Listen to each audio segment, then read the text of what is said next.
2018. We could all stand and pledge allegiance to our flag. I pledge allegiance to the flag of the United States of America and to the republic for which it stands, one nation, under God, indivisible, with liberty and justice for all. Thank you. On this evening's agenda tonight, primarily the discussions are going to be relative to budget. We have the Council on Aging, the Police Department, the Town Clerk and the IT Division, and the Town Accountant's reports for the budget. Then we're going to discuss a comprehensive plan that was reviewed and the analysis done by the Fire EMS Advisory, and they've made a recommendation to us. We are also going to be talking about how to fund that plan. There is a discussion that's relative to the contractual part of it. We will also be discussing to amend the Fire and EMS Emergency Medical Advisory Committee rules and regulations at their request. And then we have an accepting of a donation to the Council on Aging, which is always nice. And then at the conclusion, the board will be going into executive session under Mass General Law, Chapter 214, Section 1B, Exception 7, and Public Records Law, General Law, Chapter 4, Section 7, Clause 26C, to discuss financial assistance to a resident in need. At the conclusion of the executive session, the board will adjourn. We will not go back, reconvene into open session. So with that, gentlemen, we have minutes to review. Regular and executive meetings of January 2nd. Do you mind if we defer that? I didn't get a chance to. Oh, Both? Yes. You okay with it? Yes. We'll defer acceptance of the minutes. Okay. We're a little early. So first, and I know you're here, so are you ready? Janice, Council on Aging Director, Janice Nowicki, please come up. And for the record, the board has the budgets, and they are put together in a form for the board's review that coincide with the presentations. So Janice, I'll turn it over to you. Okay, well, pretty self-explanatory, actually. Okay. Bless you. Couple of changes that I'm requesting is the current driver position is currently 2 14-hour positions. I'm just looking to break that into one 14-hour position and one 18-hour position and one 10-hour position, just to address some scheduling issues. That way we'd have one person on 3 days, one person on 2 days. The only other recommendation that when I met with Derek, we discussed breaking down into a building maintenance and making all of those line items under that heading, and then an operating budget, kind of simplifying things a little bit. But other than that, Gentlemen, this is pretty clear. I'll turn it over to my colleagues first. Any questions? Gary? Let's see. If you want to go to the building maintenance, if you add them all up, I'm getting around 40,000. I noticed that you didn't remove the membership dues, the office, building supplies, training, and transportation from the building. You created the... did I miss? Oh, I did miss that. I apologize. That was my total error. I will correct that. The only other thing is I can't get the wages to add up with the percentages provided. Can you be more specific? When I take the 66,497 and times it by the 0.005, I get a difference of about 332. It's just a couple dollars each one of them. Find it out.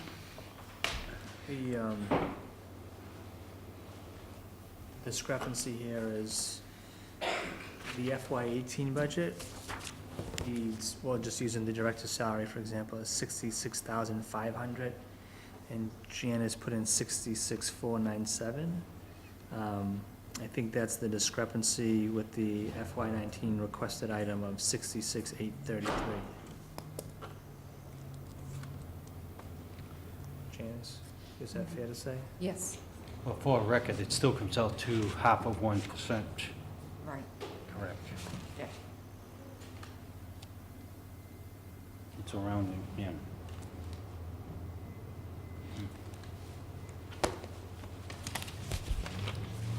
the only things that I saw.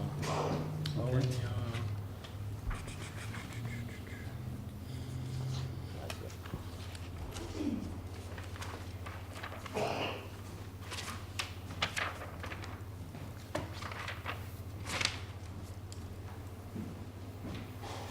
While he's doing that, I omitted on the agenda, there is a discussion relative to the Metacomet Land Trust.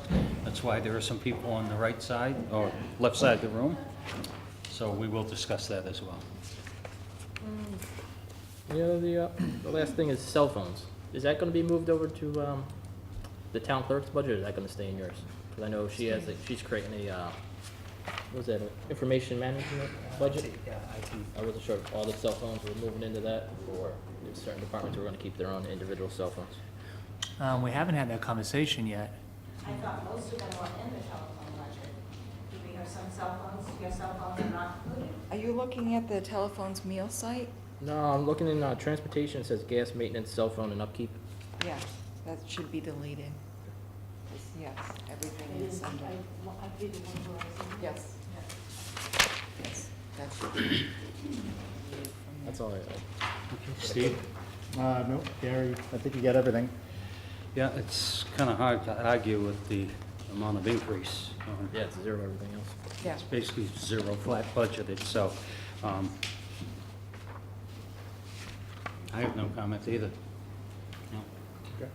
Town manager? Yes. If I should just make a quick statement that when I met with all the department heads, and having met with the town accountant, and after our workshop, we realized that at least this year, if not the next couple of years, are gonna be tight years. So, that was the direction that we asked the departments to build their budgets, to have a level service budget. We did state that no new initiatives this year, and then try to keep our cost of living increases down to 0.5%. So I would say not only COA, but all the budgets before you this fiscal year are gonna be as lean as possible. Okay. Yes? No other questions? No, sir. I will make those. That's all right. We just got it. We have to find something to comment on. Oh, You know okay. how that works. Oh, I did Yeah. it on purpose then. Thank you. Thank you very much. Thanks. Okay, Chief Bradley, we have police and communication budget for 2019.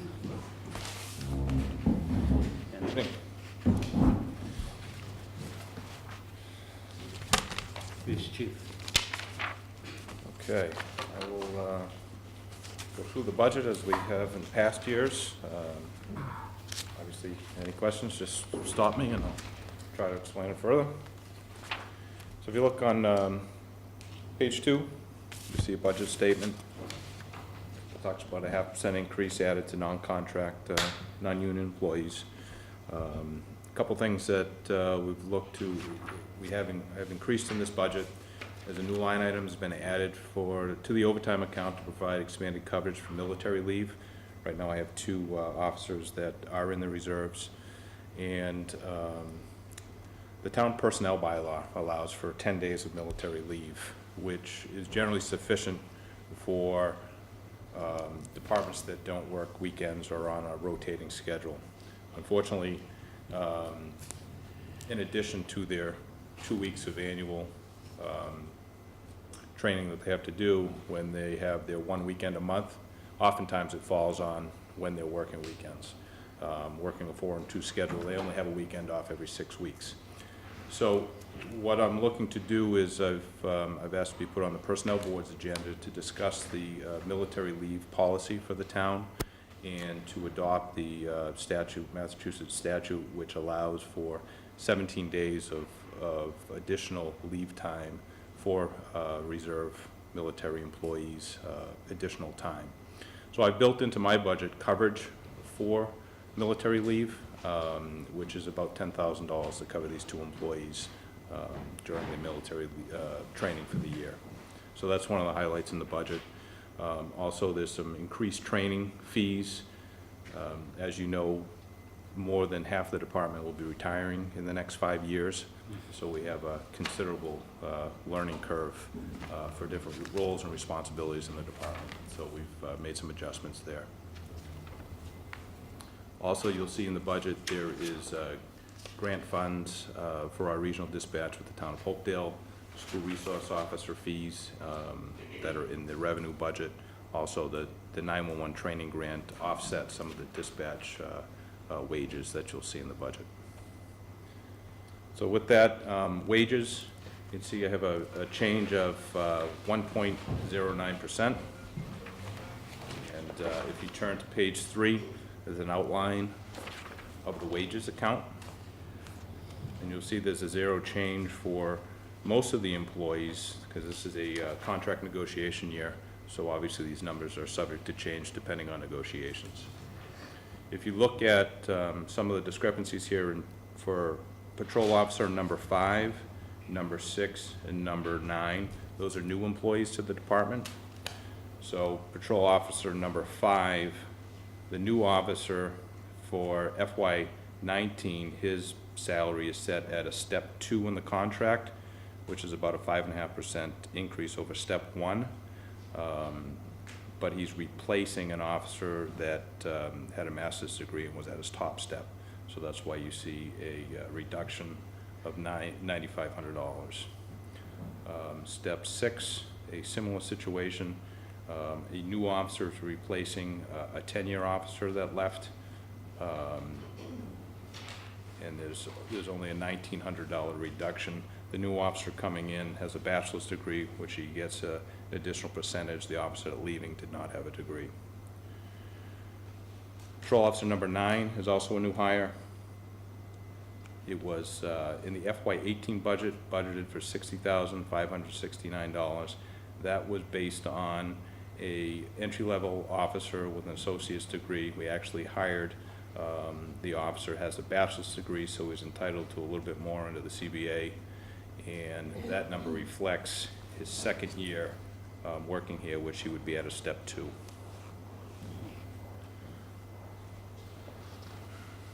Police overtime we'll discuss separately on the next page.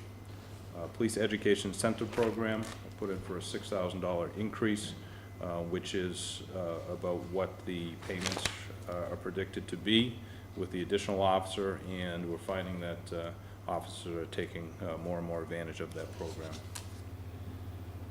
Longevity is down $500 because of the change in staff. Communications salary, let's see, salary for communications officer number 3, that's actually a new employee, which is at a lower step than the employee that left that position. Communications EIP, also an increase of $6,000. Again, the communications officer are taking more advantage of that program. You just have 4 dispatchers, Chief? Correct, 4 full-time dispatchers, and then we have 4 part-time dispatchers.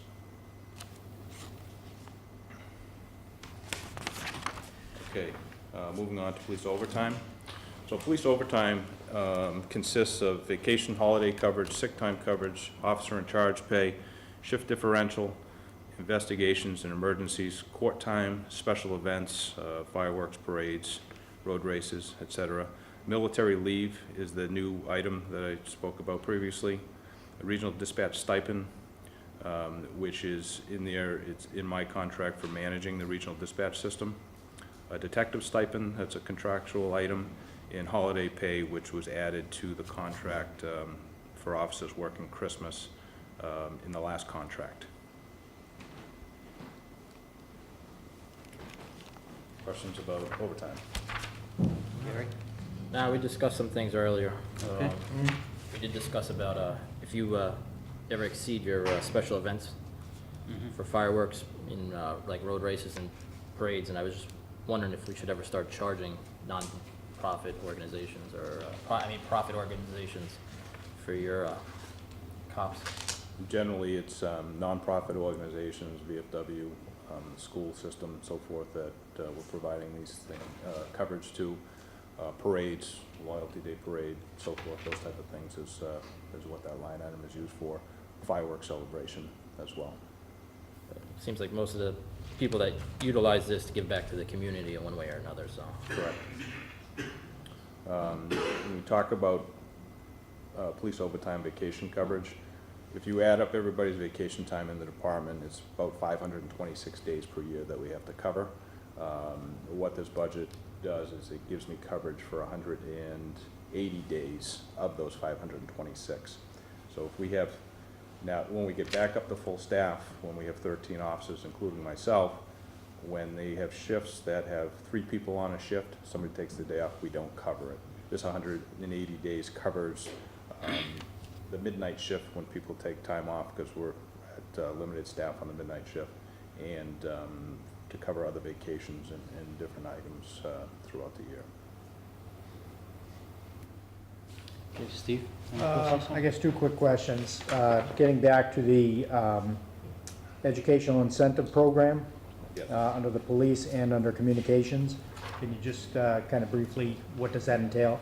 So the education incentive program is really, it's an incentive program which officers and dispatchers under the collective bargaining agreement can earn points towards a payment amount yearly.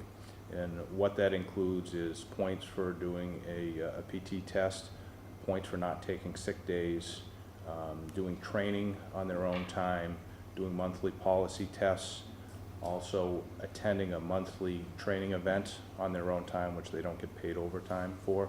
So what we see is the EIP program really is beneficial in the sick time area because we have a very low use of sick time from officers. Many of our officers use 0 sick time, 0 days per year, as opposed to the experience that other towns have where you know, it's a different culture where people are using sick days as vacation days. So it's very beneficial for us in the additional training that the guys get and for the reduced use of sick time. If I can comment further, we instituted that about 15 years ago, and the conflict came with the Quinn bill, which would have mandated the town fund based upon education. This way we get direct result from the on-site training. It's specific.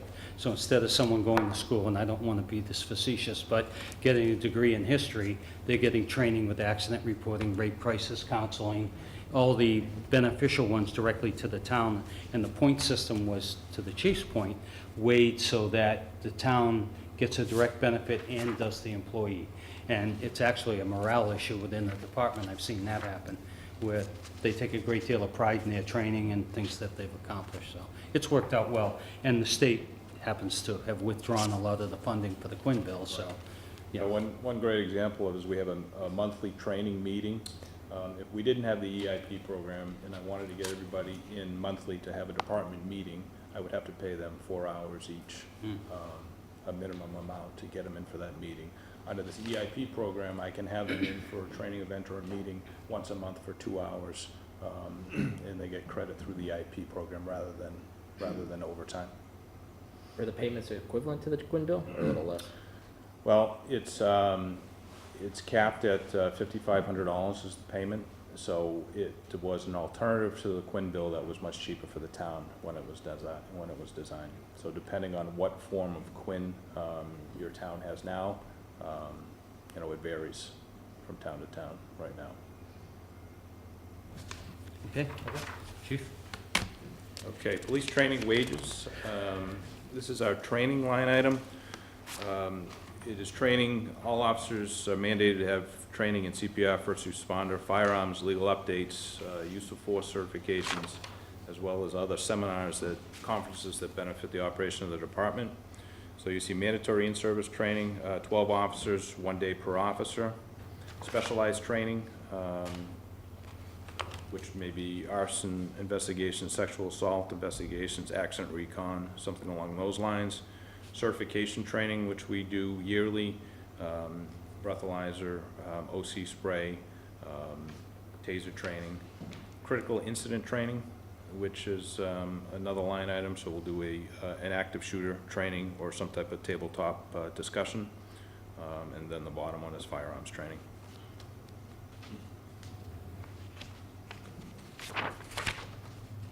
The Education Incentive Program, which we discussed already, looking to increase that by $6,000 to cover the current costs. Police communications longevity, that's a contractual item for officers or communications officers with 10 or more years of service. Communications overtime, And that consists of vacation holiday coverage, part-time shifts. We have one part-time shift per week dedicated to part-timers. That's a Sunday day shift. Sick time coverage, shift differential, additional coverage for the regional dispatch. So if we're going to have, if there's a major event or bad weather, we may bring in a second dispatcher. And all of those costs are offset by a 911 regional dispatch support grant, which is $54,376. And I anticipate that will be the number we have for next year as well. Chief, Yes. is that the money we get for just taking the 911 calls for Hopedale, or is that a separate number? It's a combination of, we used to receive a support grant, I think was in the neighborhood of 25 to 30,000. When we took on Hopedale, that increased up to almost 55,000.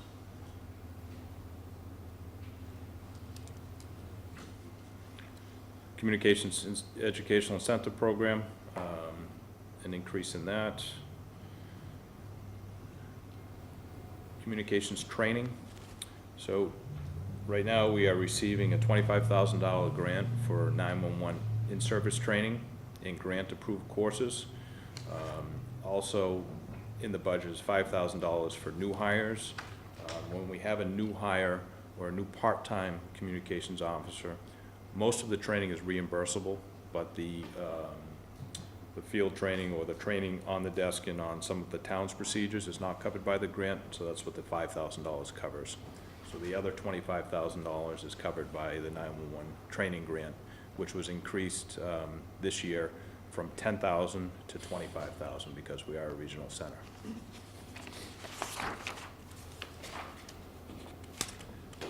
Next line item is building maintenance, which has been level funded. There's just a list of examples of some of the things the building maintenance budget's used for.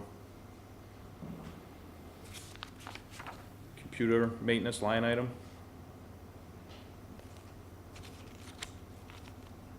It's 13.5, that covers records, dispatch support fee is the biggest driver of that budget. And that's our IMC dispatch and record software, and that's the yearly maintenance fee for that. Police cruiser, next line item, level funded. So that's for a replacement cruiser. In our plan, it also includes a mobile data terminal in that cruiser. About 2 years ago, we started adding that into the line item because the lifespan of the MDT is pretty much the same as the cruiser, about 5 years, and then it's either out of date or it's no longer effective anymore. Cruiser maintenance has been level funded.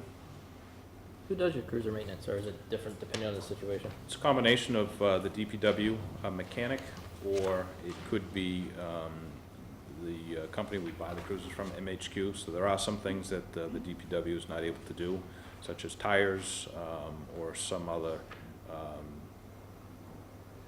repairs that they don't have the expertise or the equipment or tools to take care of.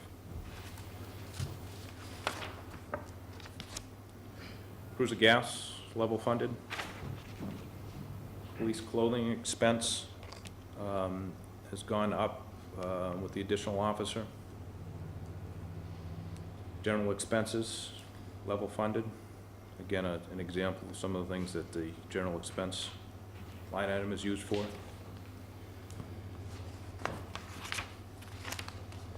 Police training fees. And that's an increase in police training fees, again, to cover additional courses for some of our younger officers as they prepare to take on some of the leadership roles in the department as we retire off our senior members. Police utilities, level funded. Dispatcher clothing, level funded for full-time. I've added an additional $400 for part-time to cover a basic uniform for our 4 part-time communications officers. Radio maintenance, level funded. And before we get to the revenue budget, any questions on the expense budget, wages? Yeah. I did have one question going back actually to when you were talking about communications. Yes. You have part-time communications officer that will come in, you just said on busy shifts. Has there ever been any discussion regarding, say, a part-time police officer to maybe cover some shifts that might, say, lower the overtime budget? Under the CBA, full-timers have first right of refusal for any overtime. So that pretty much takes care of that issue. Okay. Do you have, if it Same doesn't thing. get filled by a full-timer, do you have order in? Is that what happens? You order somebody in? Or hold them We do over? have order in, yep. You if have it to pay doesn't extra for that? No, that would just be the overtime amount. You know, there was a time when we had part-time reserve officers. The problem was they were only getting shifts perhaps once a month, once every 2 months, and it wasn't very cost-effective because we're keeping up their education and their skills, and they're not working very often. So there was really more liability than there was, you know, an advantage to the town. So we discontinued the use of reserve officers. And the same thing for communications. So we do have part-timers, and they do work to cover full-time shifts. When, after it goes through rotation through the full-timers, there's usually opportunities for the part-timers to fill in for some vacation shifts as well. So that's taken into account in those budget numbers. Revenue? All right, revenue budget, so similar to past years. The revenues include state R&V fees that come back to the town, and then miscellaneous fees. The miscellaneous fees includes public records requests, which has gone down to close to nothing with the change in the public records law. Now we are only able to charge 5 cents per report as opposed to $5 or more. So that's a big change. Licensing fees for firearms, detail administration fees. The town receives a 10% admin fee for all of our details.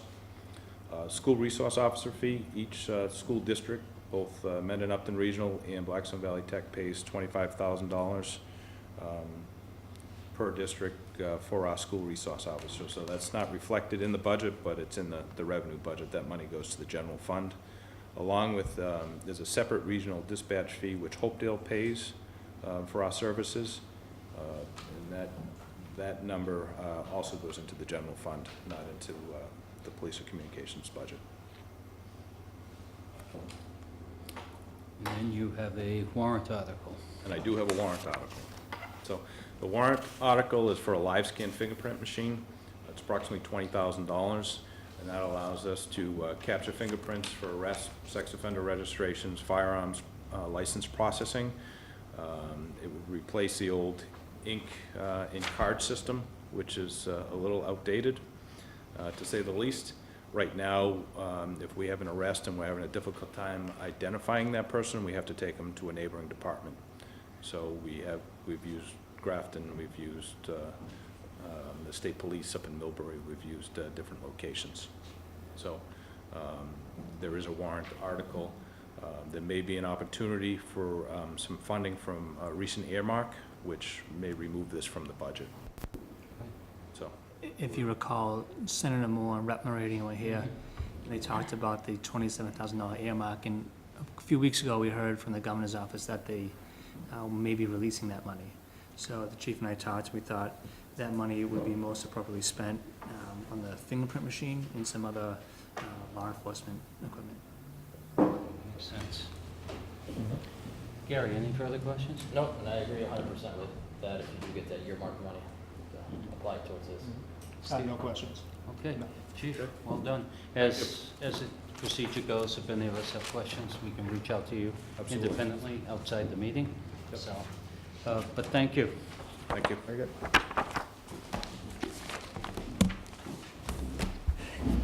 Kelly, hi.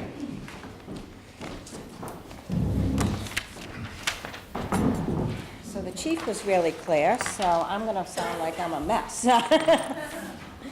So, as you are aware, that with the change in my job title and my job description that was voted on in November, and the new title, I have taken over the responsibility, I'll have the town clerk, the registrar of voters, and the elections, as well as information technology, and municipal buildings. So the first 2 pages that you have are the narrative. And just quickly, I'm looking, the biggest increase for the town clerk is in relation to the elections and town meetings. For FY19, we will have 3 elections, which will be the state primary that we're having on September 4th, the state election in November, on November 6th, and that's where we will be voting the governor as well as some other state officers, officials, and the local election that we have in May of 2019. So I'm asking for a $6,500 increase. I'm sorry, an $8,500 increase to $15,000 to cover those 3 elections. For technology and municipal buildings, I've done some research over what we spent last year and what we're currently running, the trend that we're currently running for this year. I'm recommending a level funded budget. I feel comfortable that we can handle the expenses that will be coming through those 2 budget line items for the next year. For FY19, however, I do reserve the ability that we might overspend if I find something that is beyond the trend, but I'm watching the budgets very carefully so far this FY18 and into FY19. So that's the narrative, and we can go through some of the breakdowns, but I wanted to draw your attention to this worksheet that we put in the budget, because I think this makes it a little bit easier for us to explain. So on the left-hand side is the Board of Selectmen budget for FY17 and what I anticipate, and some of the changes that we're making for FY19, I should say 18 to 19. So if you look at the first line item, 44 wages, I'm showing FY18 about $205,000, which is a $43,000 difference. And that difference is with me taking over the town hall, it's the custodian's wages that he's paid on a yearly basis, Paul Marchand. His wages, as well as there's a stipend for the municipal hearing officer, and I will be doing training and hopefully be appointed to that position, so that would go into my wages. So if you move it all the way over to the line item 329, where it says town clerk assistant to the town manager, FY18 salaries was $90,398. 19, we're looking at 137,000 with a difference of 46,000. And again, that 46,000 is the 0.05% in wages, the 2,500 hearing officer stipend, and the custodian wages. So it's decreasing on the selectman side and increasing on the town clerk assistant to the town manager side. So going down after wages, there's the miscellaneous for town clerk, and I'm looking for, last year it was $3,800, I'm looking for an additional $150, and that's mostly just to cover increases in conference fees that I have, as well as postage and miscellaneous supplies. Going down to municipal buildings, last year it was $82,585. This year we're looking at a decrease of $6,500 to $76,085. And that deduction is three things. One is the $6,000 salary increase that went to my salary in November for Methuen contract, since we no longer have an outside contracting company helping us with facilities. We added $4,800 for custodian vacation. We're finding it difficult to find someone to come in. And this, as you might be aware, the custodian is currently out on a disability leave, and we find that we definitely need somebody in here to clean the town hall, police station, and library. So we wanted to add money, so if and when the custodian is out, we can cover.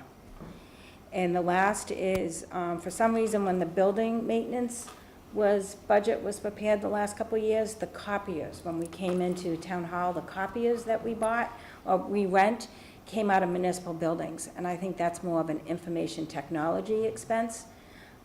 So we're just literally deducting it from municipal, and you'll see we're adding it to information technology. Nice spreadsheet. Derek and Sandy helped me greatly on it. So information technology, if you look, the Board of Selectmen had general computer account for $54,590. We moved that over. We've also taken telephone expense that was in the Board of Selectmen of $15,840, and printing that was in the Board of Selectmen's, 2,000 of it, and added it to, as well as the 5,300 in copy expenses, so for a total of an increase of $23,140, total of $77,730. The printing line item in the Board of Selectmen is usually the annual town report printing and any advertising for human resources for recruitment. So and the $2,000 we use to purchase supplies and toner and paper for the scanner copiers. Register of voters, I'm looking for a small increase of $100 on expenses for that, mostly due to postage and expenses in mailing out the census forms every year. And the last department is elections and town meetings, which I spoke about at the beginning of the presentation, an $8,500 increase due to 3 elections. And on the selectmen's, where these adjustments are made, the $15,840 for telephone and $2,000 for printing, will those just be zeroed out on the selectmen's side? Exactly. Okay, When the Board of Selectmen town manager's budget is presented, you'll see that as 0. okay. You'll see the salary decrease, the general computer account be zeroed out, and the other 2 accounts as well that you just mentioned, line items, I should say. So it's a little bit more complicated because we've technically established a new department, town clerk / assistant to the town manager, and we're moving everything under that one department. Gary? Just quickly looking at this the first time. It appears, I don't have the number, I can't see the number here, but it looks like it's a negative number over the previous year, even though the numbers are shifted, because you took a couple of decreases. It's either level or level funded. Again, the small increases in town clerk, small increases in register of voters, Right. and the 8,500 in elections, which is really beyond my, That's the one, right? Other than that, the municipal buildings and information technology, we are level funding, just moving the pieces around a little bit and hoping that the trends remain the same and the expenses are covered. Mhm. And is that typically what it costs to run that 3rd election? Yes, Is that yeah. 85 numbers? It's not a 1-for-1, you can't just take one election and multiply it times 3, because the state will actually supply the ballots, the printing of the ballots for any of their state elections, but I have to pay for the programming of the machines. So it's not like I take the 6,500 and multiply it times 3, that's why I'm only looking for the increase of 8,500. For municipal buildings, which buildings are you responsible for, or what? This budget covers town hall and library, and that includes the maintenance, the utilities, trying to think of all the other preventive maintenance. The police have their own facility maintenance, COA does, and fire station does. Just cleaning, I'm sorry? just cleaning at the police station. Oh, yeah, we handle the cleaning of the police station. Christine? We handle the cleaning for Christine, yeah. Okay, gentlemen? I don't have anything So else. this is why all the papers were all over the desk. Yes. This was quite the sense. project, so I'd like to thank Derek and Sandy for helping me, make it that you understand all the colors. That was Sandy's idea. Again, we know where to find her if we have questions, Yes, sir. right? Yes. And one other note, I didn't include the revenue budget, but I'm pretty stable with that, about $17,000 a year between birth, marriage, certificates, and dog licensing. It upped a little bit over the last couple of years because of the tracking of it. But the other thing I wanted to know is the town is receiving $1,100 from, almost $1,200 from the state for the early voting that we did in November of 2016. The state treasurer has, I think it wasn't the treasurer, but they concluded that it was an unfunded mandate, and we submitted paperwork, so we're looking for a check for $1,180 in the next couple of weeks from the Good. state. Thank you.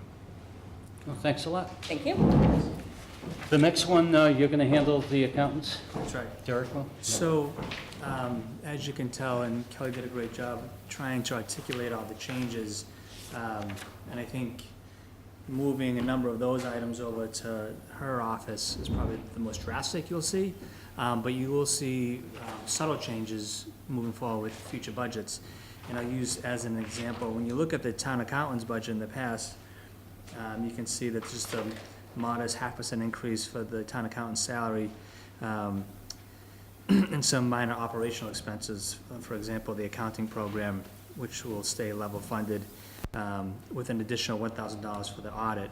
However, when you move on, you look at this budget, you can also see that the town accountant was maintaining the Medicare and the unemployment compensation fund.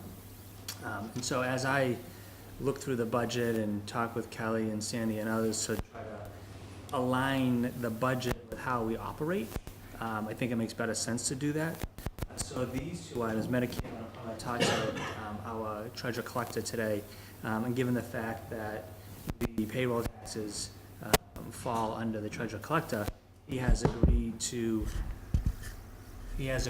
take on those two items. So this year's budget, you'll see the payroll taxes for Medicare and the compensation fund moved on the treasurer collector. So as of next year, you'll no longer see those under the town accountant. So again, very small budget, not a lot to say in this budget, other than the fact that you'll see more and more of this moving. When I present the Board of Selectmen budget, you'll see other items like the town council, for example, that move under the Board of Selectmen budget versus being a standalone. So that being said, I'm more than happy to answer any questions relative to the town accountant's budget. It's kind of fixed. You can't not- really control not much to it. Medicare, can you? Right. Do we usually deplete the unemployment compensation fund, or is that just a? Yeah, we arbitrary actually number? looked at the number from FY17. I think we had $879 remaining. So we have done a decent job in using those dollars. And you can see here, the town accountant has recommended that that be level funded for this year. But again, as payroll increases, our liability to the payroll taxes will increase, and that's why you'll see the $3,500 increase under that line item. Okay, Okay. great, thank you. Well, this concludes this portion of the budget review. We still have a number of departments to go through with capital, so thanks to all that submitted tonight. I like this format, too. Next, we have a discussion relative to the strategic plan. The Fire and EMS Advisory Committee met, and they had a selection and a recommendation to the board to contract with MRI of Meredith, New Hampshire for a strategic plan on the fire department. I'll turn this over to the town manager, just precluding the conversation, but there is funding required, and the question is, how do we complete that funding? Then there is a question relative to the contractual agreement with MRI, and finally, there is some discussion relative to rewording some of the language within the charge to that committee. So, Derek, I'll turn it over to you. Great, so the chairperson, Ms. Amarelli, is here this evening, who chairs the Fire EMS Advisory Committee. They met on 2 different occasions. Deb, you want to come up? Yeah. So I'll just kind of intro this and turn it over to Ms. Amarelli. So they have met on 2 different occasions. The first opportunity was to review the 4 submittals. After a cursory review of the narratives, the committee decided to hold 2 interviews in person with 2 candidates, 2 out of the 4. They basically weeded out 2 additional candidates. So the group met, I think it was last week? Last week, and they have a recommendation that's before you this evening. I don't want to steal too much of your thunder, so I'll turn it over to you, Deb. Well, that's mostly what I have. I mean, we determined that the MRI proposal was very detailed, it was comprehensive, it followed exactly what the RFP was looking for. MRI has a vast amount of experience doing fire department projects, and when we went through the grading of each of the proposals, MRI met or exceeded all of the criteria. So at our January 9th meeting, we voted unanimously to recommend MRI for this study. Okay, and the amount, Right, so then so the second component of reviewing these types of proposals is to open the second envelope, which has the cost associated with it. And so MRI's proposal came in at $24,500. The committee is requesting $25,000 in total to fund this project, $24,500 for the consultant, and an additional $500 for administrative staff support as they go through this 6-month process. okay, this is before the board as to the funding. I believe the board independently have spoken to the town manager, but I don't want to be presumptuous. So this time, Gary, what is your preference relative to the funding? Hold off on it until we can find a source, maybe wait closer to town meeting. Yeah, I'd be in favor of that. I think we need to definitely hold off. It's still a pretty good substantial amount of money for a study, in my opinion, so. Well, town meeting would certainly allow the voters that decision. Commenting to MRI, we had tremendous experience with them. They were excellent to work with and very credible, so that makes sense in my mind. Certainly, they have the background and the skills and the talents. I'm a proponent of going to town meeting. I'm going to be very transparent and say it won't be my ownership after that. It'll be the other, my colleagues on the board. But I would be in favor of going to a town meeting, allowing the voters an opportunity to at least have debate, if there is any, on this amount, to go forward with a strategic plan. Yes, sir. I agree. You agree? Yes, I do. We don't need a motion, but that could be an agreement, and that's fine with the committee, I assume, timeline-wise. Sure. MRI's okay with that? I don't know if any. I'll have to contact talk has to been made. MRI about Right. the cost proposal, Mhm. see if they will continue to. We're really talking 3 months, Right. so it's not that long. Okay, I'll speak with MRI this week then.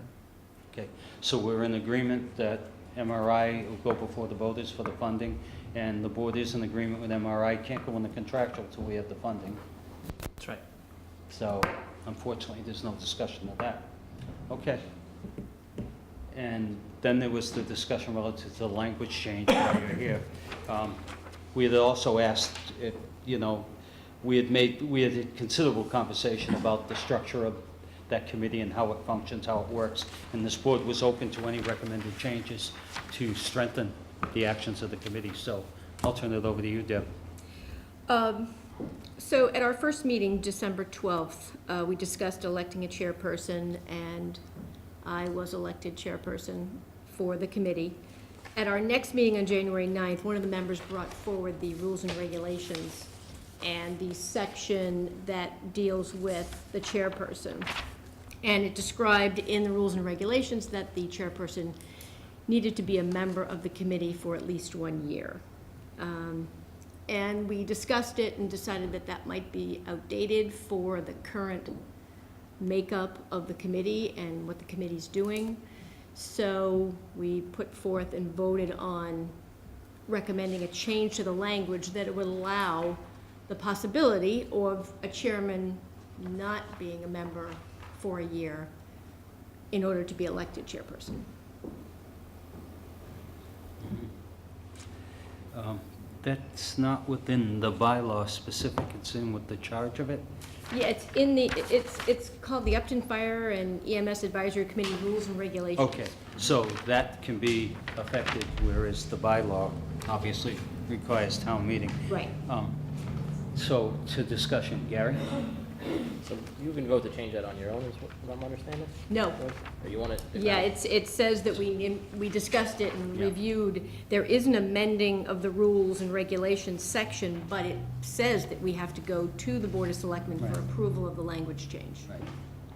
At a public Basically the appointing authority. Right. Right. You in agreement with that? Yeah, just a quick question. When you folks discussed that, were you in majority or unanimous as far as? It was unanimous. It was unanimous? Yes. Okay, Yeah. all right. Okay. We're having a sidebar? No, I was just reading something else in there that I saw. I was looking at the, I guess it's III 1B. I was just trying to figure out what it means with the citizen. Oh, Can we state just the rules and regulation one first? Because I have a question on that as well. Is the board in agreement to their recommendation to change so that the chair of the committee does not have to serve for a year prior to? Yes. Yes. Okay, so can we have a motion to that? Mr. Chairman, I make a motion to change to that line to allow the chairman to serve that 1 year. We have a question, I think. Yep. Just second? Second the motion? Okay, now it's open to debate. I'll recognize the audience. Yeah. Sorry, I sit on the committee also, but I just wanted to, I think it's chair and vice chair. Correct. Okay. So I wanted to see if you could again. For clarification? I'm not Yep. sure. Well, I think the,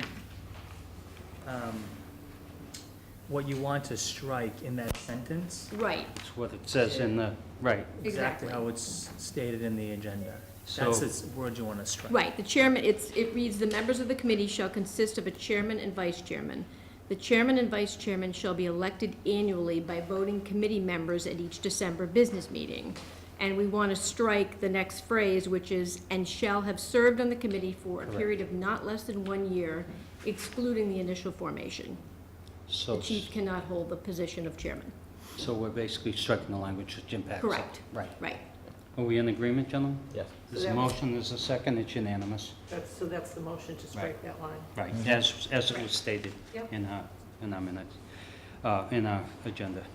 Okay, could I just ask another one, just as, I don't know how the committee feels about this, but one of the things in there that's always struck me, and it's been there since the beginning, is members shall have a minimum of 2 years continuous service, town of Upton, et cetera. Each board shall appoint 2 new members, and then it says, there's a time requirement where members except the chief shall be eligible to serve 2 consecutive 2-year terms. Right. A member shall leave the committee for a minimum of 2 years prior to applying for another term. I don't know if that's necessary. I just throw it out for something for the committee to consider.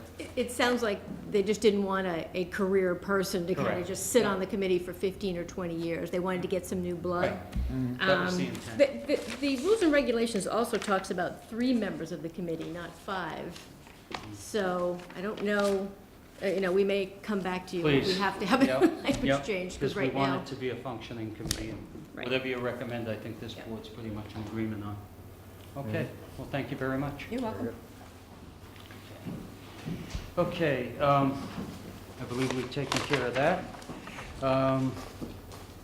The next one is, and it's not on my written agenda, but certainly, we have a discussion relative to a land offering under the Metacomet Land Trust, and this is to execute a conservation restriction to land that is being proposed to the town of Upton. The land is on Crockett Road, and we have the language proposed in the draft agreement dated draft of 1/4/18 as to the conservation restriction. I'd ask a member who is your spokesperson from the Concom?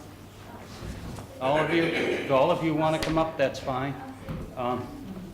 Okay. So basically, this is clear in the event that there's a landowner that wants to donate land to the town under the Metacomet Trust under the conservation restriction, and we have the language which is pretty specific and has all the regulations relative to the transition of that land, and i.e., it can't be used for this, that, and the restrictions that are clearly stated in there. It also shows the advantageous part of why the town would want to accept that land. And before I comment, I'll turn it over to my colleagues. Gary, do you want to ask any questions? I have nothing at this time. Steve? I did have a couple concerns, actually. It seemed like part of this was a little redundant to me, being that it lies within the 100-year floodplain of the Mill River. And then the other part, it said a portion of the premises lies within the area designated priority habitat for state-protected wild species. So if it's already, let's just say, under the state guise as conservation land, what would be the, what's the advantage to the taxpayers of Upton? And then I guess my other question is, in the map, I did not see whether or not there's frontage to the property. So is there frontage on Crockett Road or no frontage on Crockett Road? Yeah, I can try to answer those questions. First off, Mike Penko, I'm on the Conservation Commission, but today I'm representing the Metacomet Land Trust. I'm a board member. of the trust, which is a regional land trust that includes Upton and 14 other towns. Bill Taylor is chair of the Open Space Committee. Your question about, I think you're referring to probably the first section of the conservation restriction. The purpose of that section, it's basically the purposes section it's called. It's to outline the resource values in the area. It's not to state that that the area is protected in any way because of those values. It just lists the values, for example, rare species habitat or floodplain or riverfront, things like that. What was your second question? I'm sorry? Well, again, if it's designated priority habitat for state protected wild species, doesn't that mean that it could never be developed anyways? So why would it be? It could still be developed. Those maps change over time. It definitely has development potential. Now I remember your second question was frontage. It does have frontage on Crockett Road. The owner of the property recently, they sold their home, and before they sold the home, they subdivided their parcel, the house lot, and then this second parcel, which they wanted to protect. And both parcels have frontage. Okay. And then I guess my other issue with it was that particular area is very popular for hunting. So there's a no hunting or trapping restriction on the property. The owner specifically asked that Metacomet include no hunting as one of the conditions. First off, Metacomet usually does not have that type of restriction in RCRs, but the owner wanted it based on basically what she told me was past experience when they lived there. She had, over the years, various encounters with hunters who were hunting too close to her house. A good part of the parcel that's proposed to be a CR is within 500 feet of a house, so you're not supposed to hunt there anyway. But not all of it. Part of the parcel is outside of that. But just based on her experiences over the years, she asked for that restriction. I think kind of to protect the new owners, perhaps. You know, people that they sold the house to. Okay. And I I guess should, the part I should say one more thing. Metacomet, like I said, Metacomet usually does not have that as a condition because okay. it's very hard to enforce. Yeah. You know, it's one Well, thing only you can. because of duck hunting at the pond and deer hunting on the power lines, it's right in between the two. So it just would seem like it's not contiguous there. It would just seem that, I understand it's close to the property. I drove by there over the weekend. Just didn't seem that made sense, being where it's located. And then I guess my other question, you know, it says passive recreation on there. Would there be an area where people could park and walk the property? No, Metacomet doesn't have any plans to put a parking area there. It's a fairly small parcel. So, somebody could park on Crockett Road if they wanted to walk in through there. Walk along the river, maybe to fish. There's 700 feet of frontage of the Mill River on the parcel. Someone could stop there and fish if they wanted, or walk in. There's another parcel that maybe Bill could talk about behind this parcel, which is a tax-taking parcel. Well, yeah, no, right now, it's a parcel which is owned by the heirs of Frank Tyree. And I believe, yes, there's, maybe in the tax-taking process, certainly taxes haven't been paid for quite a while. We're still really trying to identify the owners. We've done some deed research. It may not even be the heirs of Frank Tyree, it may be the heirs of another person. My best guess is that eventually we'll figure out who might own it, and we'll end up taking it because they won't have any interest, or the interest will be so spread that there really will be no value to any one of the heirs. So in any case, then that land extends along the Mill River up almost to the end of the pond. So in terms of conservation value, it makes for a nice connection to the Mill River from the property that we're trying to conserve at this point. And there's nothing in the conservation restriction that would preclude putting a trail on the property, crossing the property to this other parcel, for example.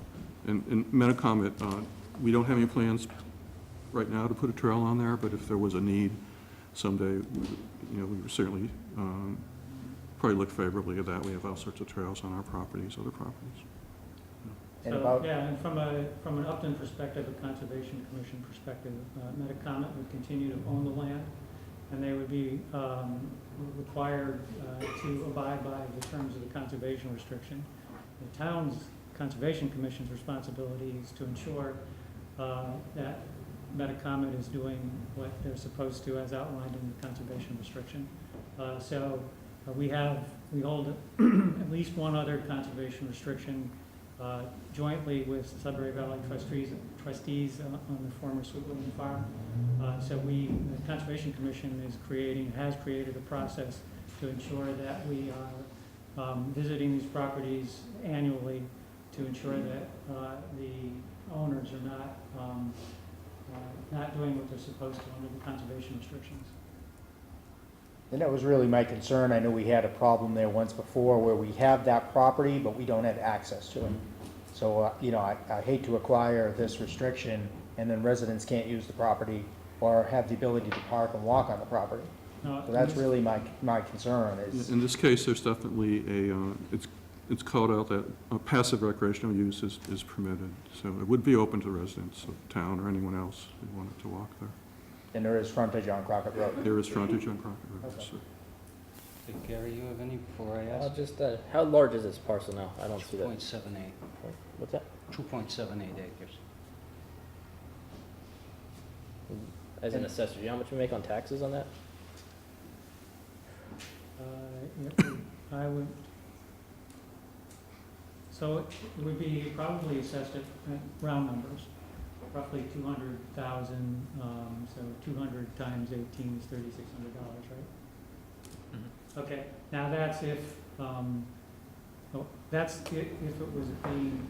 was owned by a resident. Metacomet Land Trust is a nonprofit organization, and since their nonprofit purpose is to conserve land, the land would very likely be exempt from tax. And on top of that, with the conservation restriction, it would no longer probably be valued at $200,000 because the ability to develop it as a house lot has been surrendered. Okay.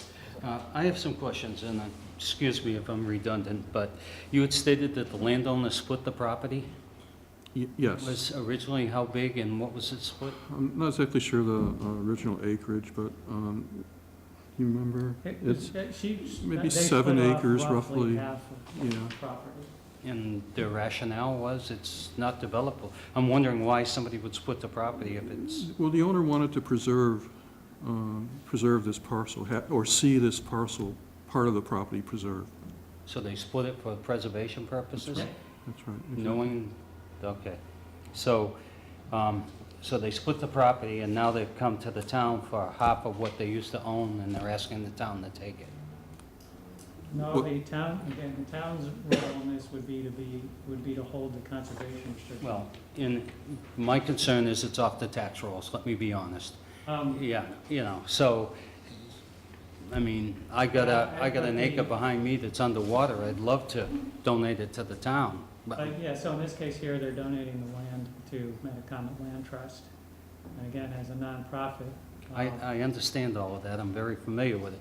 I'm also being very transparent, the town of Upton's got an enormous amount of open space land.